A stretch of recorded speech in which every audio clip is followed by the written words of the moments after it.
The Great Waves of Change, Navigating the Difficult Times Ahead.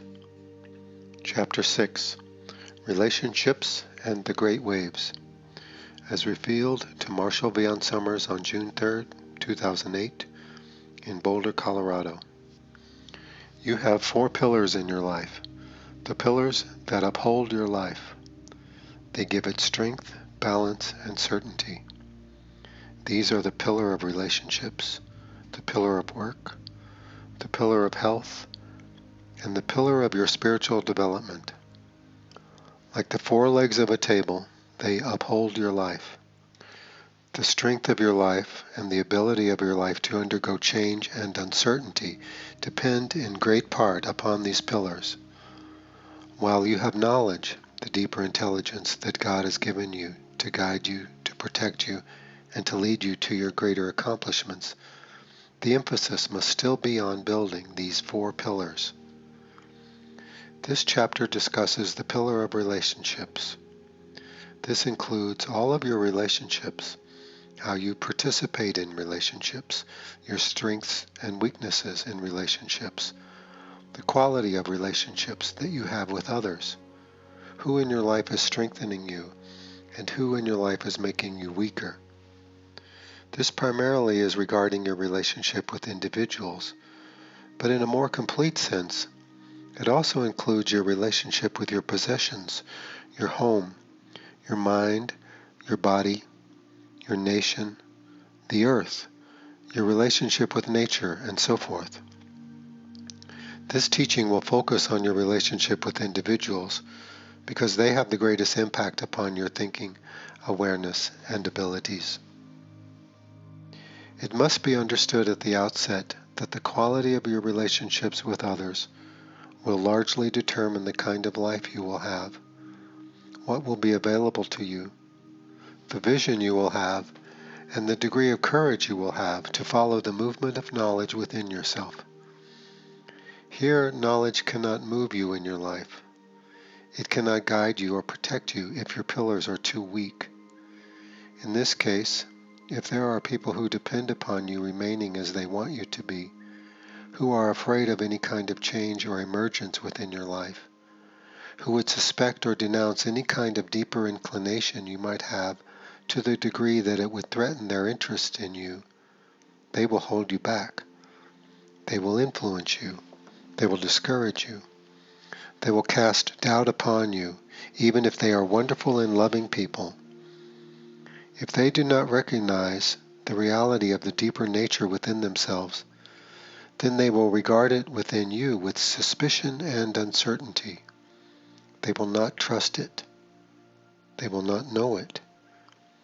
It will seem strange, confusing, and threatening to them. And whatever they are doing with you in life will seem to be cast in doubt. Who you are with and who is influencing you has a great bearing on what you will know and your ability to follow what you know, the ability to follow the greater intelligence that God has placed within you. Contemplating the great waves of change that are coming to the world, the very difficult reality of comprehending humanity's emergence into the greater community of life in the universe, and the intervention that is occurring in the world today, will show you who amongst your friends and relatives will support you in this inquiry, and who will share this interest with you. Not everyone who encourages you will share this interest, so they do not need to have this interest to support you. But you will see at the outset who will stand with you and who will oppose you, who will discourage you and who will encourage you. This is very important to see. People are often shocked to discover that their closest friends or their nearest relatives really did not support the emergence of knowledge or their entertaining deeper questions about their lives and about the world. They were such good friends on a personal level, but beyond that level, they had so little in common. It is as if they didn't really know each other at all. They only shared interests and hobbies and simple, innocuous dialogue, but beyond that there was not a deeper connection between them. One of the first great thresholds you will have to face is sharing with others your awareness of the great ways of change, your inquiry into the greater community of life, and your focus on building your connection to the mystery and the power of knowledge within yourself. Be prepared, for the response may not be what you want it to be. That is to be expected, for if your closest friends and your closest relatives really supported knowledge within you, they would have been doing it all along. It would have been a focus in their relationship with you. They would have encouraged it. They would have encouraged you to be true to yourself, to search your feelings and to discern your deeper inclinations. If that has not been the case, then it is likely that they will not support your deeper inquiry now, and they will not understand what you are doing and why you are concerning yourself with such difficult and important questions. Here you must be willing to continue even if others fall away, and in certain cases you will have to leave even long-standing relationships, for they can only hinder you now in your greater journey. They can only pull you back to the way you used to be, the way they want you to be, the way they are used to your being.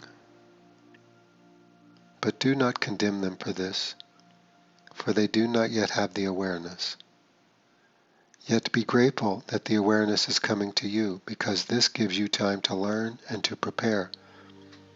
And perhaps one day you will be able to help them in their inquiry. But at the outset, you must gain your own strength. You are not strong enough to teach others and to encourage others. You do not have the skill. You do not have the certainty. You have not traveled far enough up this mountain to be able to guide others, even at the outset. Here you must be willing to journey alone and face loneliness, because it is better to be alone than it is to be engaged in relationships that cannot journey with you in the way of knowledge.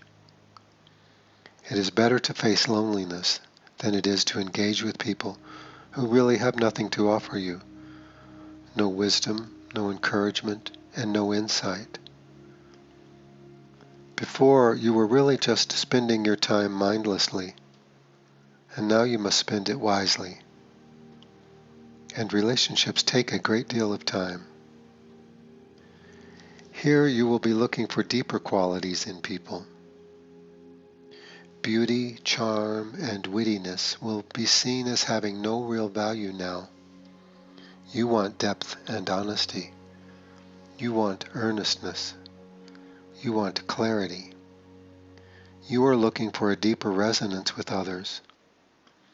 You want others who are looking at the world, responding to the world, and who are beginning to respond to knowledge as you are beginning to respond to knowledge. You want people who can resonate with you and encourage you now, for you will need this. Breaking free of others who cannot do this, and breaking free compassionately and wisely, is not easy. In some cases, it will seem heart-wrenching. It will be so confusing to you that they cannot see what you see and feel what you feel and know what you know. Not only are they not experiencing these things, they will not even seem to value them. They will say, "What is wrong with you? You used to be such a fun person, and now you are so serious. Why are you concerning yourself with these things? It is too fearful. It is too extreme." They will question your motives. They will question your insights. They will weaken your confidence. Nearly everyone has to face this at the outset, and sometimes it can be very disappointing. Yet you still must journey on. You have a greater purpose in life to discover. You have to take the steps to knowledge. You have to find out within the context of the world why you are really here. What are your gifts? What does the world need from you specifically that you are equipped to provide? You have a greater journey to take now. It will change your relationships, it will change your priorities, and it will change what you look for in other people. This is entirely natural. This is the result of growing up.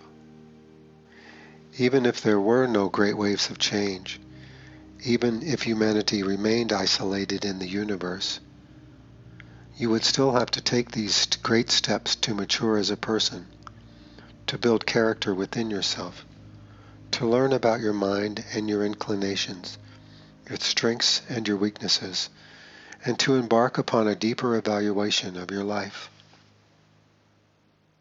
The great waves of change add tremendous urgency to this deep evaluation, but in and of itself it is an entirely natural and necessary process. That others are not responding does not mean that it is not meant for you. That others are not growing up does not mean that you should not grow up. That others are remaining foolish, ignorant, and self-obsessed is not a reason for you to do the same. You are both blessed and burdened now. Blessed because you have been forewarned, blessed because the spark of knowledge has been ignited within you. Blessed because at last, after so many years of searching and emptiness, you are beginning to find something you can experience and follow, something that will give you a greater direction and a greater connection to life. Yet it is also a burden, for now you must consider things that you would not consider before. Now you must look courageously out into the world, and you must look courageously within yourself. You must begin the great evaluation, and you must be willing in life to chart a different course, not a course that you have fantasized about, not a course that represents your former goals and ideals, but something deeper and more genuine, something natural to you, but at the same time something with which you are unfamiliar. Here you are not creating your reality. You are allowing your reality to emerge within you. You will have to create a place for it to emerge. You will have to create an environment for it to emerge, but its emergence is natural and essential for you, for this is who you really are. Beyond your personality, beyond your beliefs and ideas, beyond your memories of the past, this represents your greater identity that is now beginning to emerge in your life. It has been called because you have reached a point in your life where it becomes necessary, and you are being called by the world, for the world is calling you.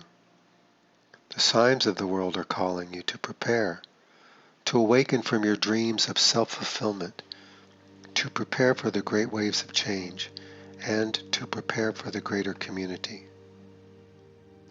This is a very important point, you see, because while the answer is within you, the calling is not.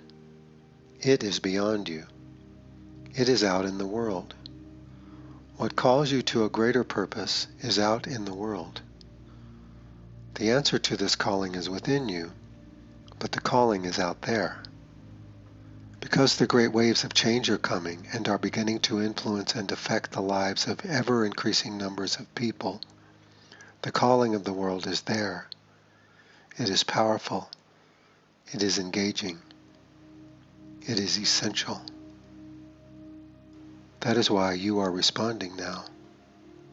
That is why you have been feeling a greater sense of anxiety about the future and a greater concern for what you are here to do in your life, what is really important in your life, and what you are here to accomplish. It is this calling, you see. You have been feeling it for some time.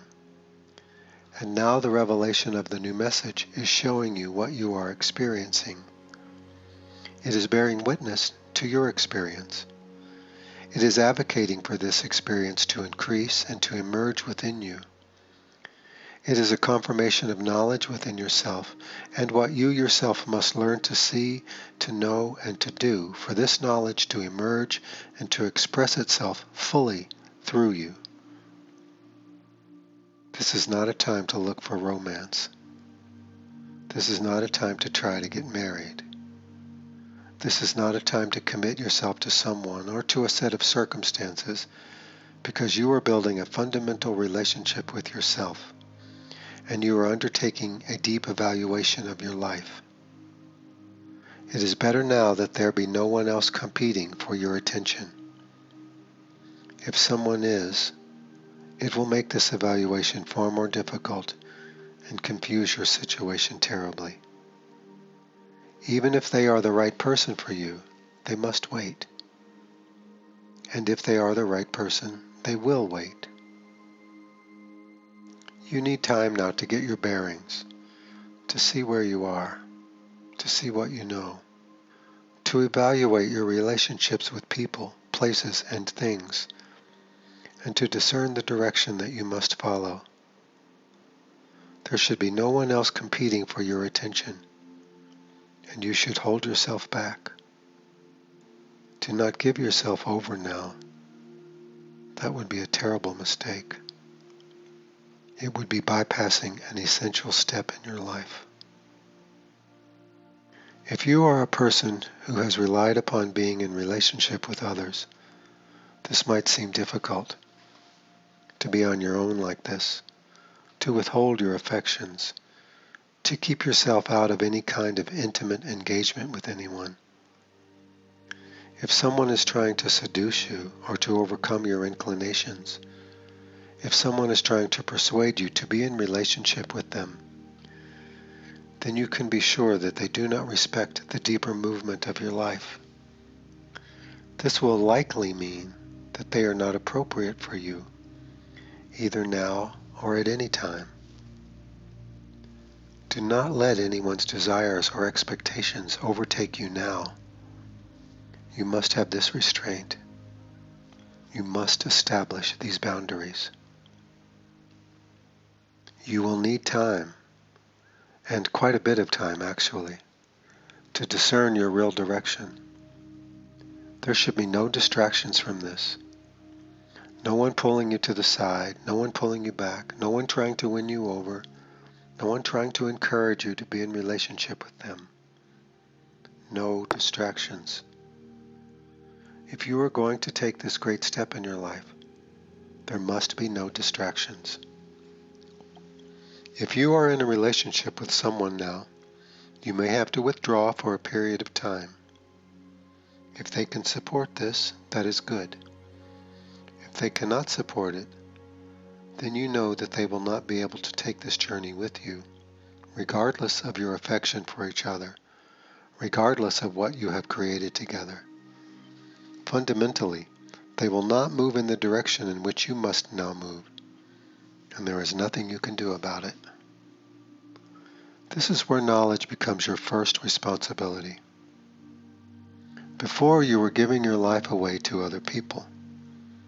You were giving your life away to your own desires. You were giving your life away to your own fears. You were giving your life away to what the culture was telling you that you should be, do, and have. But now you are allowing knowledge within yourself to set the direction, to set the boundaries, to say yes to this and no to that, to give you clarity, to give you back to yourself, and to give you a direction and steps to follow. For some people, this will be the most difficult threshold, and many will not pass through this threshold. They will turn away from knowledge. They will turn away from the signs of the world and the signs of their own deeper experience to protect what they have, to please the one they are trying to please, to hold on to their financial security, to hold on to their social position. They will fall back into the shadows, and knowledge will remain latent within them, waiting for the moment when it might emerge again, waiting for the time when they will question their assumptions, their attachments, and their commitments. But for you, you must establish this foundation within yourself before you can commit yourself to anyone or anything. Your first priority is to become strong with knowledge, and to engage yourself in a deep evaluation about your life, relationships, and activities. In your heart, you know this to be true. If you feel you have been alone and have done this evaluation, and yet you do not have a clear direction, if you do not know what steps to follow, then you have not really done this. You have just been alone. Perhaps you are not asking the right questions, or listening deep enough for the power and presence of knowledge within yourself. Perhaps you are not looking at the great waves of change. Perhaps the idea of humanity's emergence into the greater community had never occurred to you, or you only thought about it occasionally.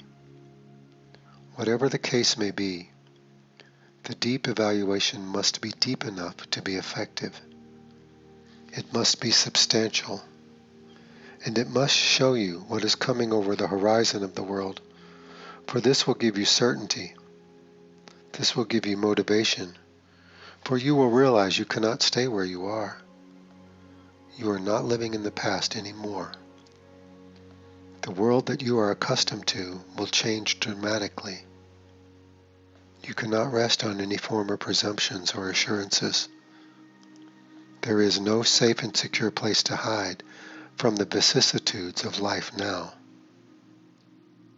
If you can face this, you will gain courage.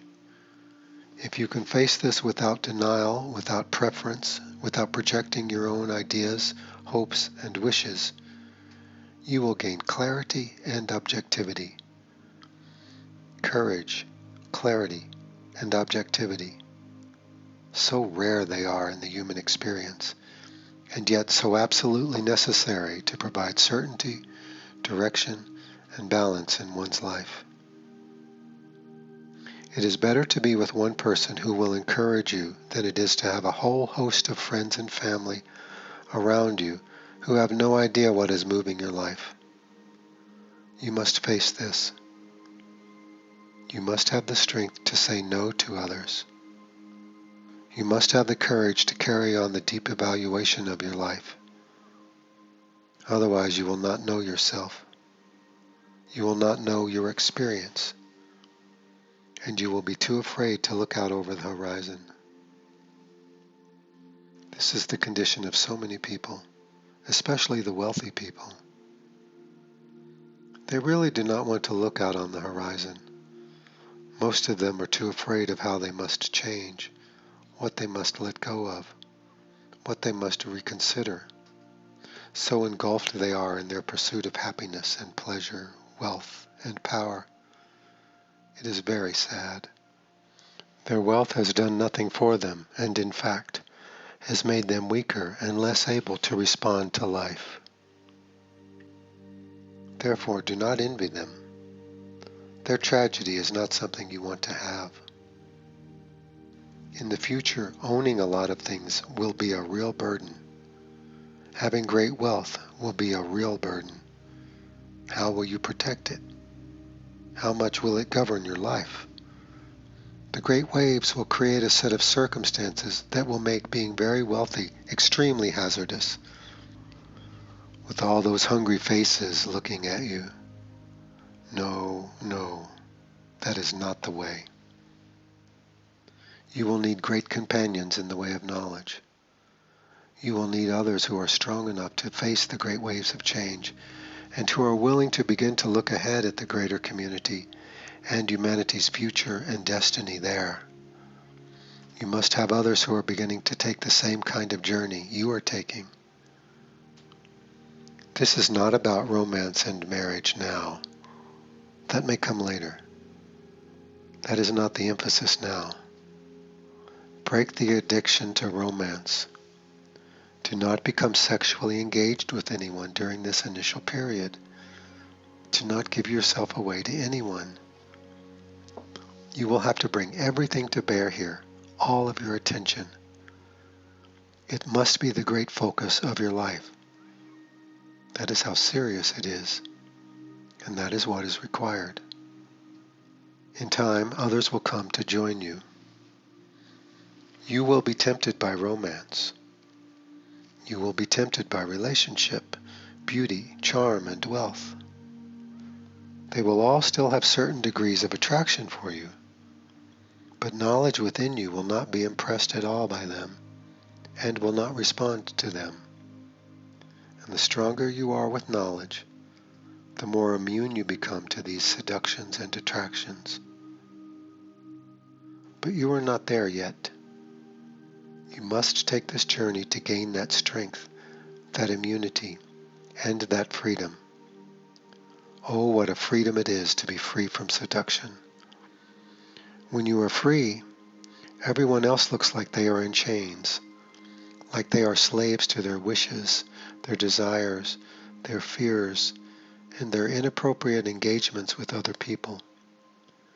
But to gain this freedom requires a kind of struggle within yourself and real self-determination. Beyond the sphere of your personal relationships, you will need to gain the expertise of people who are looking at the great waves, people who have different skills, different talents, different professions. You will need to learn about the great waves, what they really mean, how they are unfolding. What are the possible outcomes for humanity? You must do this with as much objectivity as possible. It does not have to become an obsessive investigation, but it is part of your education overall. Therefore, you will have to become a student of the world as well as a student of knowledge, studying what is really important. What is really important for you to study now regarding the world in all of its conflicts and distractions, all of its seductions and tragedies? What should you be looking for there? There are a few things that are important. You must become aware of situations around the world regarding the availability of food and water. You must become aware of changes in climate and its effect upon food production in the world, and its effect upon the well-being of people in both urban and rural environments. You must be aware of political and economic instability and how it is manifesting in certain places. You must be aware of the outbreaks of pandemic illnesses. And you must be aware of conflicts that continue to exist and conflicts that may emerge in the future. When you look at the world, look for these things. Just bear witness to them and see if there are any signs. Not everything you will look at is important. Not everything you look at will be a sign. You look and you watch with knowledge, which is looking without preference or judgment. It is just looking. You listen without preference or judgment. It is just listening. If you find a real sign, it will impress itself upon you particularly. It will not just be an emotional response of sadness or grief, remorse or anger. It will be something that will ring within you. That is important. Write it down. What you heard, where you heard it, how it impressed you. And stay with that. For a sign is more important than stimulation. You look for the signs.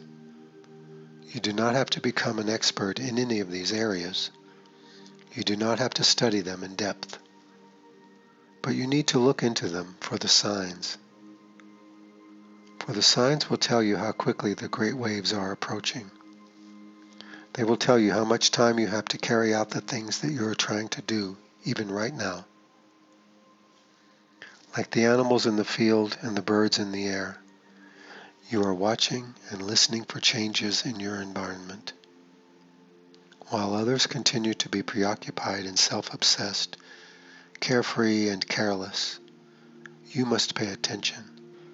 And that is why there can be no competition for your attention now. Romance and relationship must wait.